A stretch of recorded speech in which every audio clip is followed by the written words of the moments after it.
Poin nombor 1, berhenti. Bahu selaras bim. Depan sikit. Lagi.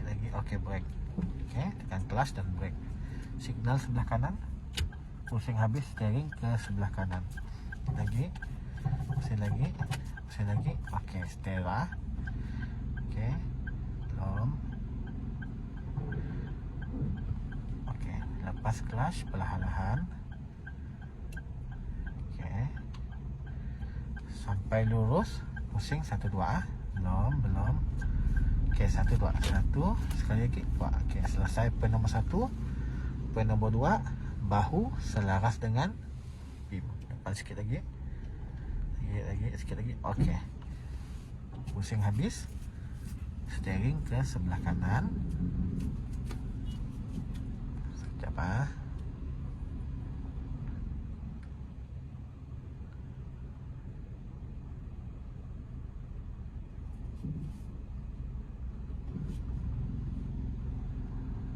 Okey, lepas clutch perlahan-lahan. Okey. Sampai lurus kereta berhenti ya.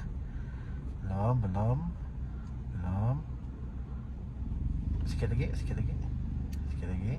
Okey, berhenti. Pusing steering 2 kali. 1 sekali lagi. 2. Okey, selesai. Poin nombor 2. Poin nombor 3, tengok bim selaras bahu. Okey, depan sikit. Cun lah. Okey, pusing habis ke sebelah kiri.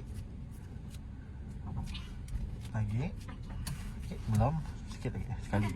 Belum habis sakit. Tolak lagi. Okey. Lepas clutch perlahan-lahan. Sampai lurus kereta. Belum. Sampai lurus. Lagi. Brake. Okey, pusing 1 2. 1 sekali lagi. 2. Okey, signal sebelah kiri. Okey, jalan. Tengok bim, poket pintu bagi tak pusing Belum. Okey, pusing habis. Okey, selesai ujian Seleko Z.